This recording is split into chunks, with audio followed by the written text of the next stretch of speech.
Para la segunda mitad, ya lo que viene es una construcción básica y algunos comentarios en la práctica. ¿Listo? Entonces, vamos a ver una construcción de SHI elemental. Con elemental uno se refiere a que usa herramientas como elementales, como el nombre lo implica. Va a ser sumas, restas, unos enteros, pero no va a ser muy complicada. Y hay unas consideraciones que tenemos que tener en cuenta, es más que todo como su utilidad es más de carácter pedagógico, entonces no es realmente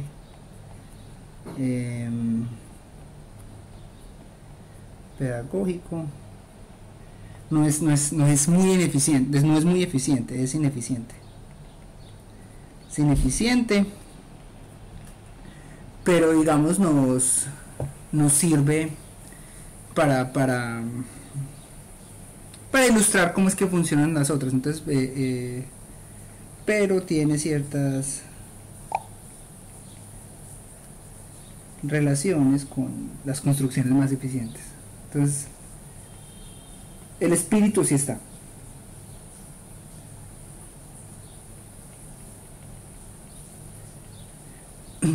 Entonces, ¿qué quiero comentar? Bueno, guardemos esto para ahorita, perdón. Entonces esto es digamos lo que vamos a ver. Voy a las referencias después cuando les mande el resumen de la clase. La construcción, como es de llave pública, esto no es information theoretic, esto depende de un problema difícil. Puede ser factorización, puede ser lo que sea. Solo sabemos cómo hacer SHI o Fully Homomorphic Encryption, porque ya saben que SHI normalmente implica Fully Homomorphic Encryption. Solo lo sabemos construir a partir de unas assumptions, de unas hipótesis muy concretas, y normalmente tienen que ver con unos objetos llamados látices, que a veces traducen en español como retículos.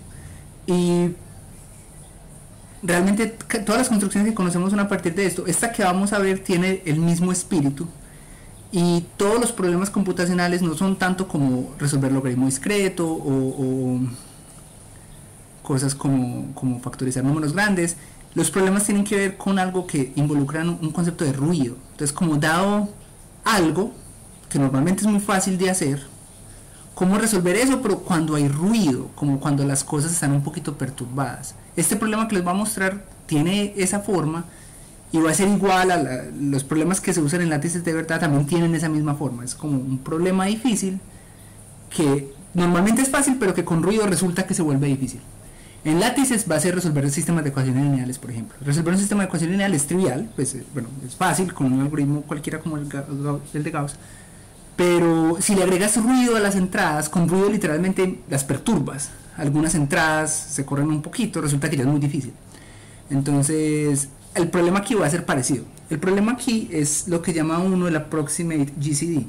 Entonces vamos a ver el problema computacional. El problema computacional que vamos a usar va a ser algo que se llama approximate GCD. Se llama approx GCD y tiene que ver con lo siguiente. Imagínense que les doy yo, piensen en P como un número muy grande, con muy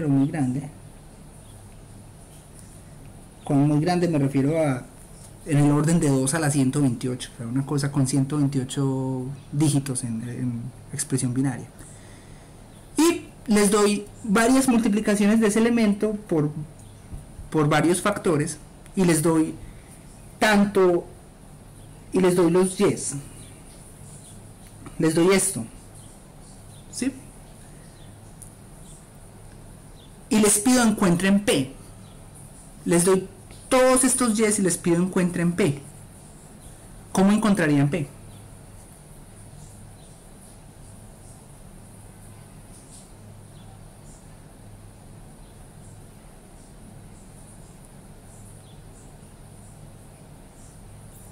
Ahí, Daniel, los Qs deberían ser coprimos entre sí o... Puede que no, pero digamos por simplicidad que son. Entonces todos los Q son primos y P también. Pero no conoces ni P ni los Qs, pero sí tienes los Ys.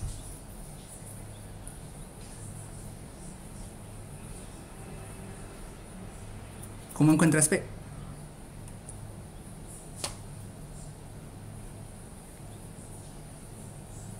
Voy a coger el agua que está acá. Piensen en un segundo de eso, por favor.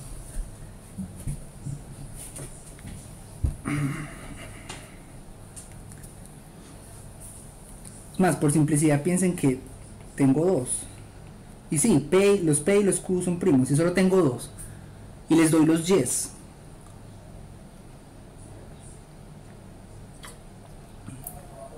Encontramos pues los factores comunes. Sí, es que yo creo que la pregunta es tan obvia que no le da como hasta pena decir que esa es la respuesta. No, realmente esa es la respuesta. Entonces, si yo les pido que encuentren P, total, descompongo a Y1 en factores primos, asumiendo que Y... Ah, bueno, entonces, ¿qué pasa si Y es muy grande? Porque lo va a hacer. No puedes descomponerlo, porque justamente recuerden que descomponer en factores primos es difícil, pero esto es el común divisor. Encontrar comunes divisores sí es fácil. Entonces, P es un común divisor entre los dos. Entonces puedes encontrar un común divisor y ese va a ser P. Entonces el problema es muy fácil de resolver. Así factorizar sea difícil, encontrar P es fácil. Si está bien intuitivo, encontrar P es muy fácil. Porque ¿cómo encontrar P? Es simplemente encontrar el GCD, y de ahí es donde va a aparecer el nombre GCD. Entonces, si les doy los Ys y les pido que encuentren P, es fácil, así como está descrito el problema. Entonces el problema del approximate GCD es si les doy esto más algunos valores. Permítanme, les coloco un prima acá, ya van a ver por qué ahorita les estoy colocando prima.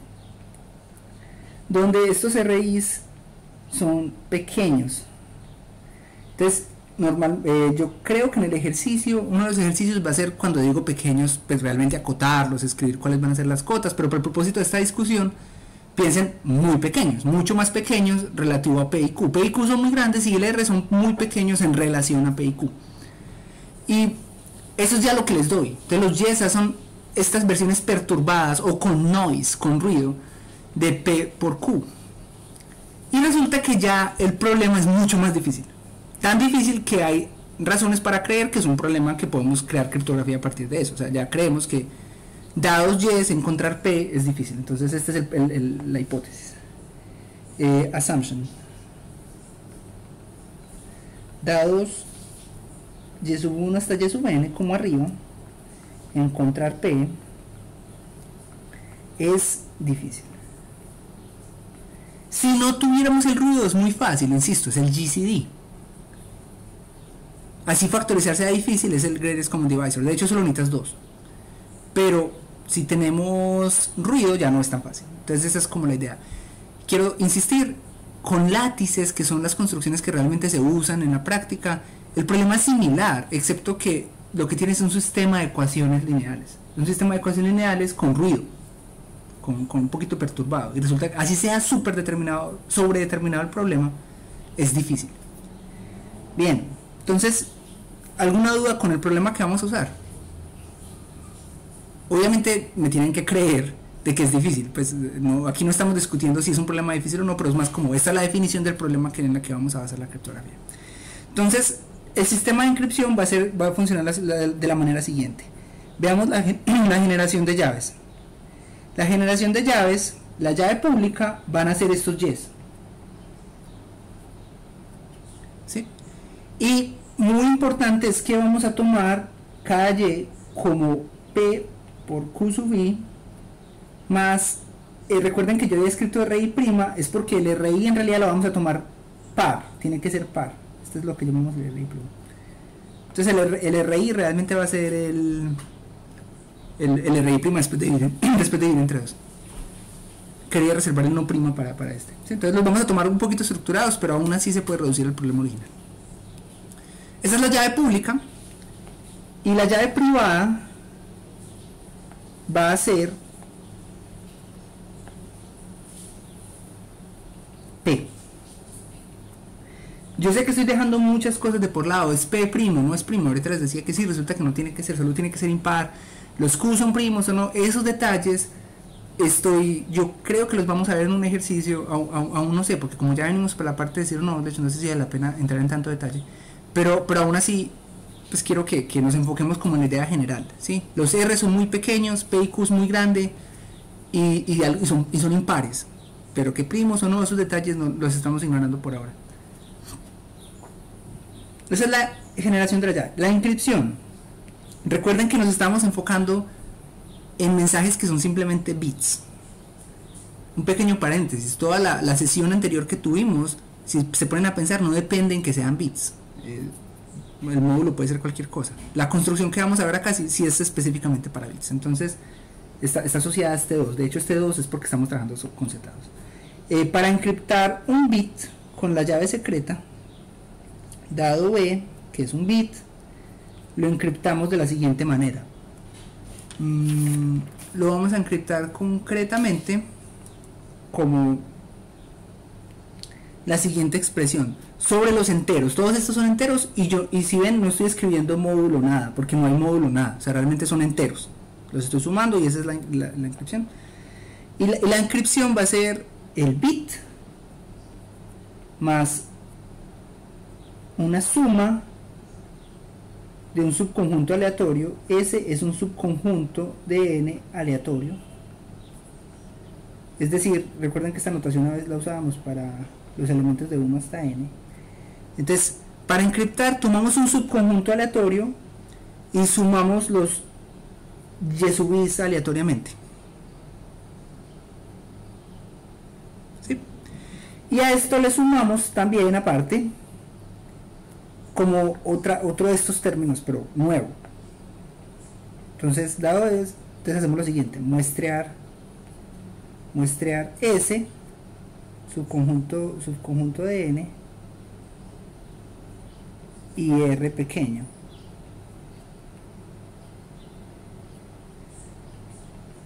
Y multiplicamos y obtenemos el ciphertext de esta manera. Entonces yo sé que suena muy bueno, aleatorio no es de manera chiste, sino que suena muy arbitrario la construcción, pero cada cosa está ahí por una razón. Y yo espero poder darles un poquito la intuición de por qué está y por qué no está, pero este es el tipo de cosas que uno, a menos que ahonde más en ellas, pues hay que más o menos creer que todo tiene una razón de estar ahí, pero después vamos a ojalá dar un poquito de intuición. Pero esta es la inscripción. Entonces quiero que vean más o menos cómo luce: es tomar el bit y sumarle cosas muy grandes. O sea, esto es literalmente o 0 o 1 y le estamos sumando valores demasiado grandes. Este es pequeño entre comillas, es mucho más grande que un bit, pero aún así es pequeño. Y estos son muy grandes porque estos son P por Q más árboles. Esa es la encripción. Y la desencripción, para ver la desencripción, escribamos lo que es C. C es esto más la sumatoria de I en S. Escribamos lo que es cada Y sub I, es P por Q sub I más 2 veces RI más 2R. ¿Cómo vamos a recuperar B a partir de esta expresión larga? Esto es un entero muy grande y hay que recuperar B. Lo hacemos en dos pasos. Primero, tomamos módulo P. Si tomamos módulo P, ¿qué nos da? Si tomamos C módulo P, nos da que esta parte se cancela, porque es un múltiplo de P. Entonces nos queda la sumatoria, nos queda B más la sumatoria de los I en este conjunto de 2 veces RI más 2 veces R. Es el primer paso. ¿Sí? Y aquí es donde llega una cosa importante. No sé si ya lo escribimos explícitamente, pero obviamente cuando uno habla de módulo habla de un rango, habla de dónde están los representativos. Y asumamos que los representativos los tomamos desde 0 hasta P-1. ¿Sí? Uno también los puede tomar entre P-1 medios hasta P, desde menos P-1 medios hasta P-1 medios. Pero digamos que los módulos los estamos tomando desde 0 hasta P-1.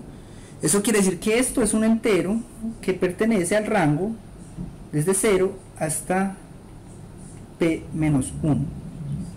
Ahora bien, y aquí está la clave. En principio, cuando uno toma módulo P, pues obtiene en principio el valor, pero más pues menos posiblemente un múltiplo de P.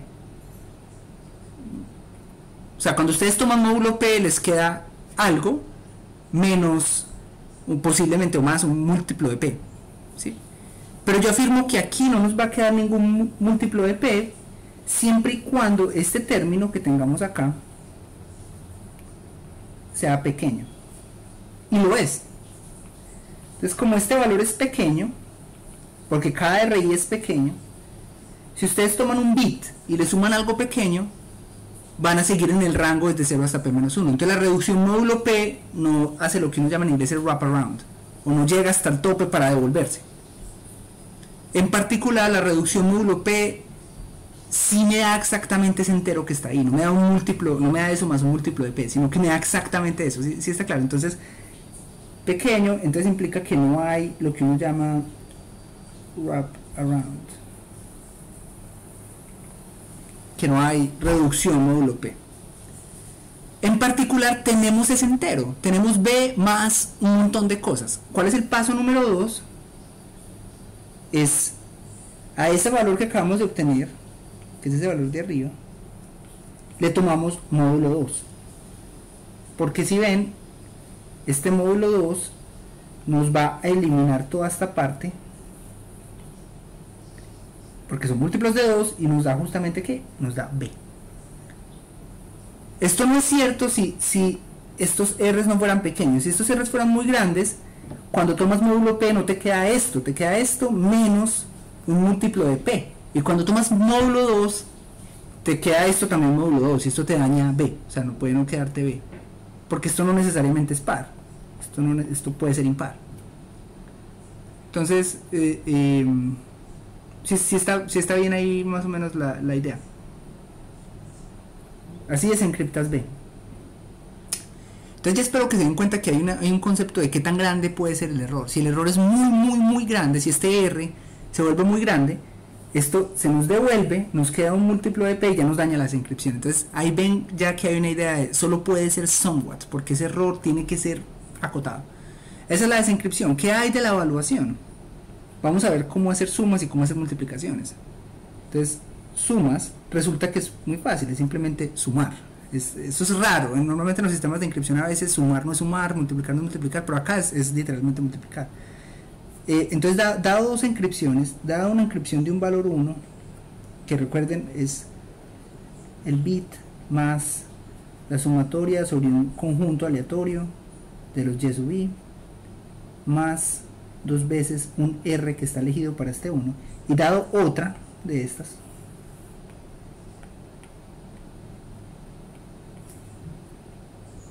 entonces ya acá tenemos 2, dado 2, ¿cómo obtengo una encripción de la suma? Simplemente sumo los ciphertext, literal lo sumo. Entonces lo sumo y me queda que si sumo los dos ciphertext, me queda la suma de los dos bits, me queda la suma sobre un conjunto de los y sub i más la suma sobre el otro conjunto de los y sub i más dos veces el R1 más el R2. Y esto no luce como una encripción fresca.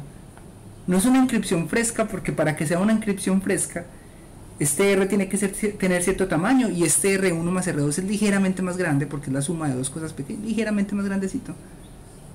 Esta parte de aquí tendría que ser la suma de los y sub i para un subconjunto, pero es la suma sobre dos subconjuntos, o sea, no es exactamente fresca, pero es lo suficientemente buena. O sea, es lo suficientemente buena porque como si uno intenta desencriptar este ciphertext, se va a encontrar que la desencripción funciona exactamente igual que arriba. O sea, uno empieza, le toma módulo P y acá va a obtener esto, pero excepción de que el ruido ahora no va a ser el ruido que proviene de S, va a ser el ruido que proviene del conjunto S1 y también el ruido que proviene del conjunto S2, se van a sumar.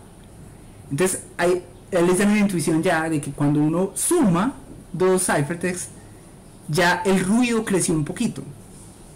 Y entonces ya tú no puedes seguir sumando indefinidamente porque el ruido sigue subiendo y subiendo, pero simplemente se suman. O sea, si tienes dos valores cada uno menor que 100, la suma es menor que 200, que eso suena grande, pero en el exponente, o sea, de cuántos bits es la suma. Si tú tienes dos enteros de k bits, la suma es simplemente k más un bit, es un bit más.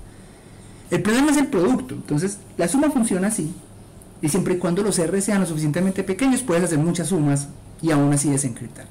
El producto no lo voy a escribir, pero si uno hace el producto de C1 por C2, resulta que lo va a poder escribir, o sea, literalmente toma el producto, entonces se multiplica esta expresión por esta expresión, les quedan un montón de términos cruzados. Si ustedes hacen el producto, van a ver, es fácil de ver que lo pueden escribir como B sub 1 por B sub 2, más una cosa que depende de los Y sub i's y de los RJs y como algo como por estos lados, no lo tomen literalmente, pero como algo que implica los Y sub i's y los RJs y todo eso, más una parte que es un múltiplo de 2, que también involucra como los RI's por los RJs, algo de este estilo. Perdón, de hecho creo que debería usar como RI 1 por los de R2. No se centren en la expresión, o sea, la expresión la pueden escribir explícitamente si quieren. El punto es que se multiplican muchas cosas entre sí. Cuando tienes dos enteros que son de k bits y los multiplicas, ya el producto no es de k más un bits, es de 2k bits. Entonces ven que el producto incrementa mucho más el ruido. Me gusta mucho llegar a este punto porque se dan cuenta, ajá, el producto vale más, el producto es más costoso. ¿Sí? Entonces esta es, digamos, la moraleja que nos deja eso, pero se puede multiplicar, o sea, esto que ustedes ven acá sigue teniendo la misma sintaxis, lo pueden desencriptar, toman módulo P, varias cosas se les van a ir acá y les va a quedar algo de este estilo, donde el ruido ya es más grande, pero desde que tome los parámetros iniciales, de tal manera que sea más grande, pero no más grande que P-1, vamos a poder hacer lo mismo que venimos haciendo, tomar módulo 2, se me cancelan estos términos y me queda el producto, que veanlo acá, me queda el producto. Entonces, esa es más o menos la intuición. No escribí la expresión completa porque es muy larga, pero espero más o menos tengan la intuición de que, ajá, la podríamos escribir y ver que eventualmente me quedan unos ruidos que son pequeños, pero no tan pequeños como los originales, van a ser más grandes. ¿Tienen preguntas, chicos, con respecto a la construcción hasta este momento?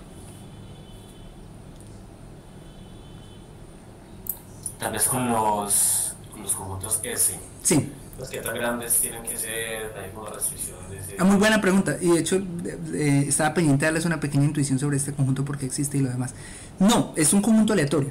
Entonces, en particular, la manera en la que lo eliges es, tienes n posibles elementos, a cada uno le asignas un bit aleatorio, te elijo o no te elijo, el siguiente te elijo o no te elijo, entonces resulta un tamaño que en expectancia es la mitad, es de tamaño n medios, pero pues es lo que resulte.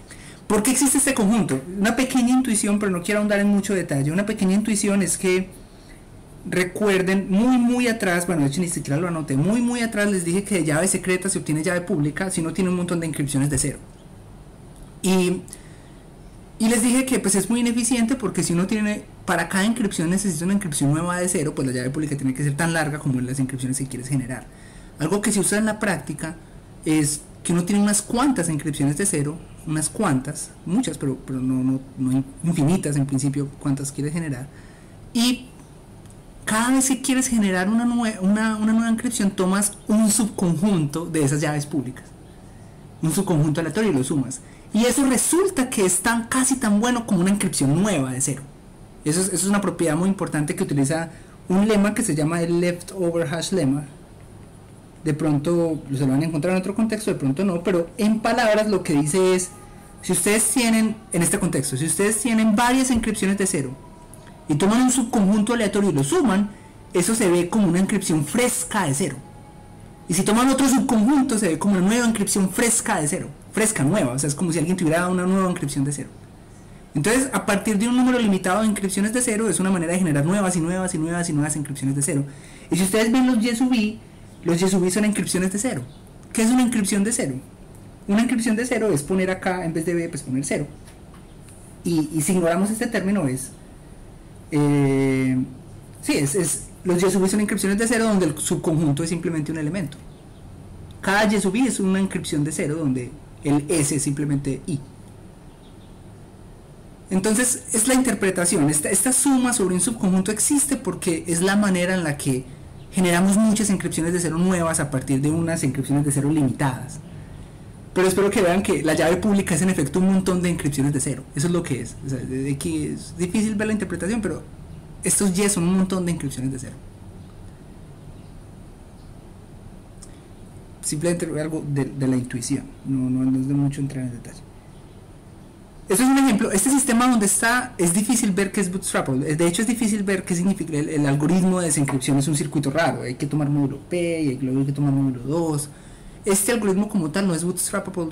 Este algoritmo es muy... La desencripción es un algoritmo fuerte. Es difícil de correr homomórficamente. Entonces, para hacerlo bootstrapable hay que hacerle un poquito de masaje. Y pues yo creo que ya se vuelve mucho más complejo de lo que vale la pena para el curso. Pero vale la pena entender que sí es posible hacerlo bootstrapable. Entonces esto en teoría es un esquema que ya funciona, ya tienen un sistema de encripción homomórfica, fully homomórfica. Antes de lo que quiero hacer ya con lo que sigue el curso, otro comentario rápido.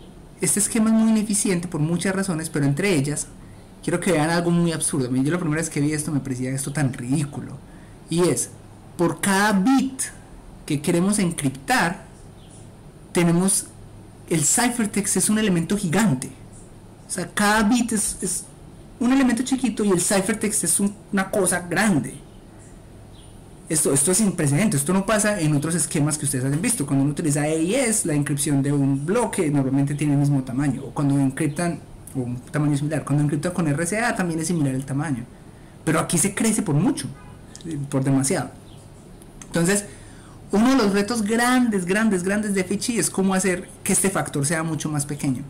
Y eso es bueno que sepan. Ya vamos a saltar a la parte práctica, lo vamos a ver un poquito ahí, pero ahí los esquemas, muchos de los esquemas en la práctica que tenemos no resuelven ese problema directamente.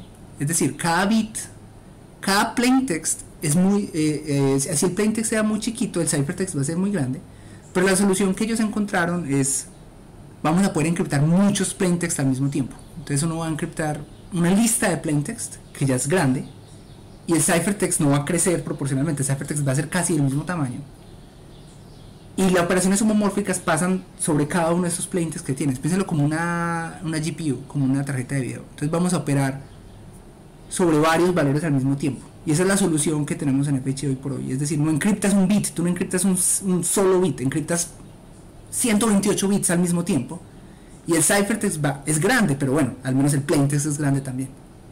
Es como darles una pequeña motivación de cómo se mueve en la práctica.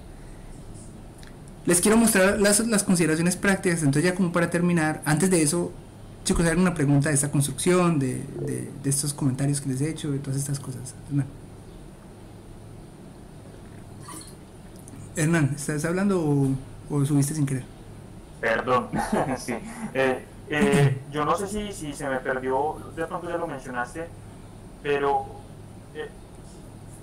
yo no puedo hacer pues como arbitrarios productos, ¿cierto que no? No, esto no es fully, exacto, esto es SHI. Exacto. Si haces un producto, el ruido crece y crece más rápido que con la suma.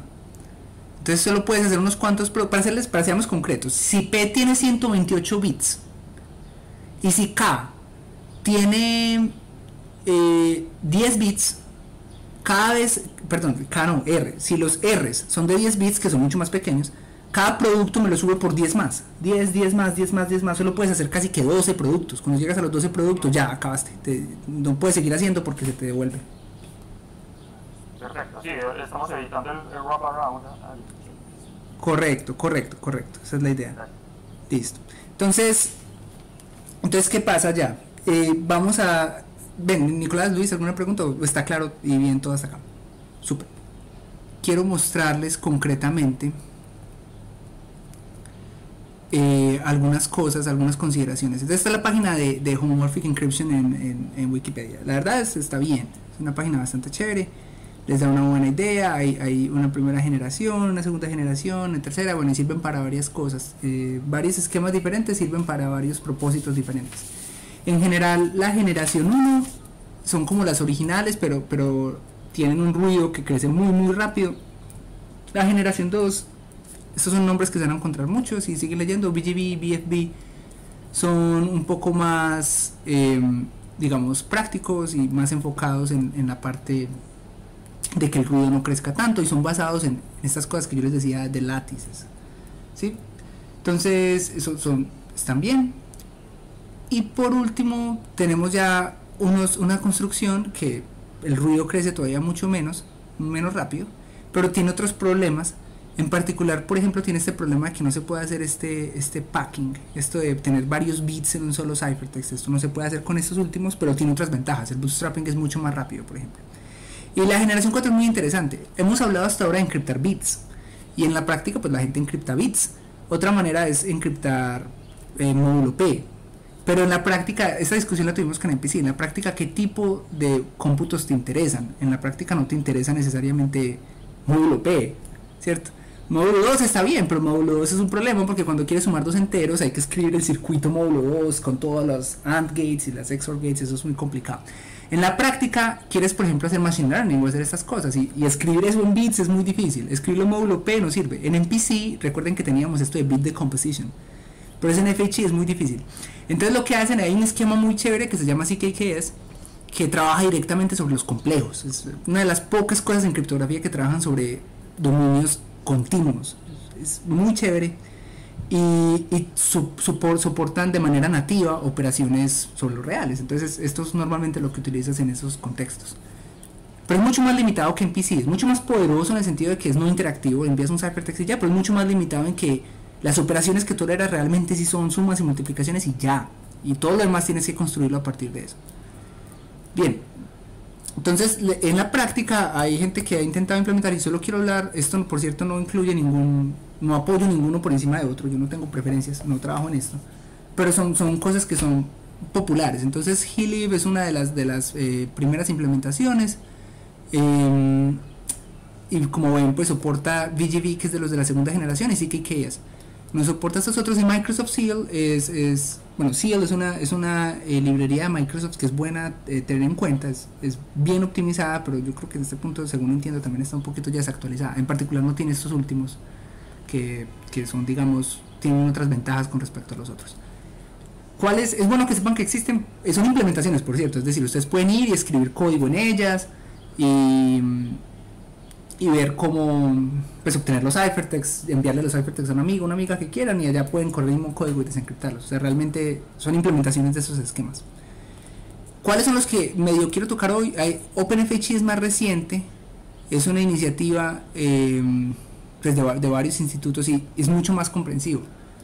Es bueno que sepan que existe, tiene buena documentación, tiene buenos ejemplos. Todas estas cosas son muy difíciles de usar, o sea, a mí me parece que Simple Code Example, y pues yo no sé, o sea, esto es puro C++, y a mí me parece que hay muchas cosas criptográficas que son muy difíciles de entender, pero el punto es que existe. O sea, yo realmente no les estoy vendiendo a FHE, les estoy vendiendo, hay gente que implementa esto y que bueno, que esto ya se puede usar. Sí, por favor.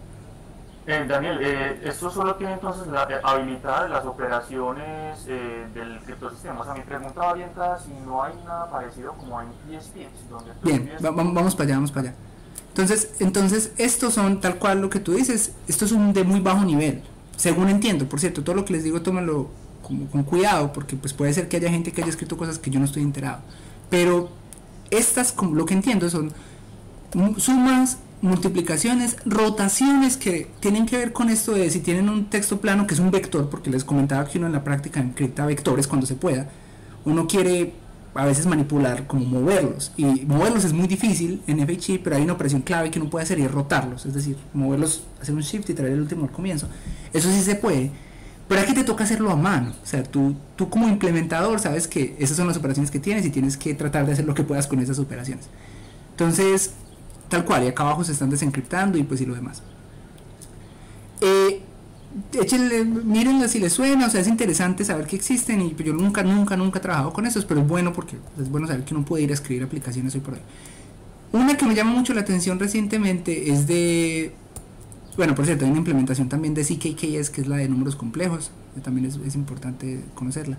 Pero otra que me llama mucho la atención es esta de Sama. Sama es una startup que está tratando de trabajar justamente con FHE, y ellos implementan esto de TFHE. TFHE es un esquema que trabaja sobre bits, no tiene packing, es decir, no permite los vectores, pero tiene un bootstrapping muy rápido, muy rápido, y eso ayuda muchísimo. Entonces, en particular los ciphertexts son muy grandes porque cada bit se encripta con un ciphertext súper grande, pero el bootstrapping es súper rápido. Y ellos son los que sí tienen este tipo de cosas que Hernán se refiere. Y quería mostrarles esta cosa que me parece muy genial. Yo la descubrí, salió que hace 2 días, no sé, o hace 3 días, me llamó mucho la atención. Y es una manera de hacer encrypted image filtering usando homomorphic encryption. Aquí está el ejemplo de lo que vamos a hacer. Vamos a hacer, me parece un demo genial. Aquí vamos a subir una imagen, se sube encriptada, el servidor le aplica un filtro y la descargamos desencriptada. Entonces es un ejemplo muy sencillo, pero ellos desarrollaron este demo que me llama mucho la atención. Y literal vamos a hacer el demo, eso es muy sencillo. Entonces dice que suban una imagen, entonces vamos a subir la imagen, yo descargué esta. Mis gatos. Entonces vamos a subir la imagen y ya subió, listo, pues paso 1. El paso número 2 es aplicar el filtro. Hay varios filtros. Vamos a aplicar black and white. Sí, el filtro es público. Esto es un ejemplo en el cual la función que vamos a aplicar es pública, no la estamos protegiendo. Hay muchos ejemplos así. Listo, ya le dijimos el filtro. Paso 3, generar la llave privada. Entonces la damos acá y supuestamente ya la genera. O sea, eso es una de las cosas, por cierto, que en criptografía dar demos es muy difícil. Porque criptografía no es como Machine Learning, que les voy a mostrar un demo del nuevo robot, del nuevo no sé qué. Aquí, si todo funciona bien, no pasa nada. Si todo funciona bien, todo se ve igual a como si no estuviera. La criptografía solo se nota cuando se rompe. Y eso es algo que es, por cierto, un poquito muy triste. Pero así es. Entonces ahí se generó la llave privada. Genial, listo. Encriptar. Entonces está encriptando. Y este es el, nos va a salir ya aquí el texto. Oh, wow, ¿qué pasó? Bueno, este es el texto cifrado. Entonces a uno le toca pues simplemente como, ok, cool. Este es el texto cifrado que no representa nada de la imagen. Enviarla al servidor. Listo, enviada.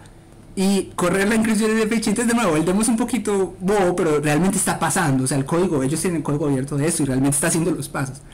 Listo, corrió la ejecución, se demoró 2.68 segundos en aplicar un filtro. Eso es rápido, pero pues las imágenes son muy pequeñas. Entonces háganse una idea, ¿cuánto demora aplicar un filtro en limpio? O sea, eso no toma nada. Y 2.68 segundos para un filtrico de una imagen de 100% es mucho. Y recibir la imagen encriptada. Y acá nos la muestran. Entonces esta es la imagen encriptada, pero bonito, pues la muestran como una imagen y uno dice, pues evidentemente no luce como la original, y luego la desencriptamos. Esta es la original y acá está la filtrada.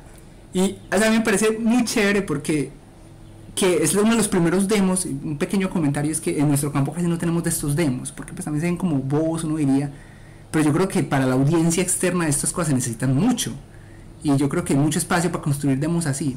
De hecho, lo digo de manera de comentario, si tienen interés algún día, yo quiero aprender a implementar más cosas y todo eso. Un buen campo, pues, en mi opinión, de cosas que uno puede hacer es demos. O sea, hacer demos para que la gente entienda Shamir Secret Sharing y visualizarlo, y visualizar las shares de las imágenes y que no se revela nada, luego juntarlas y ver cómo revelan la imagen, cosas así. Yo creo que eso tiene mucho efecto en la audiencia general. Y este es el demo.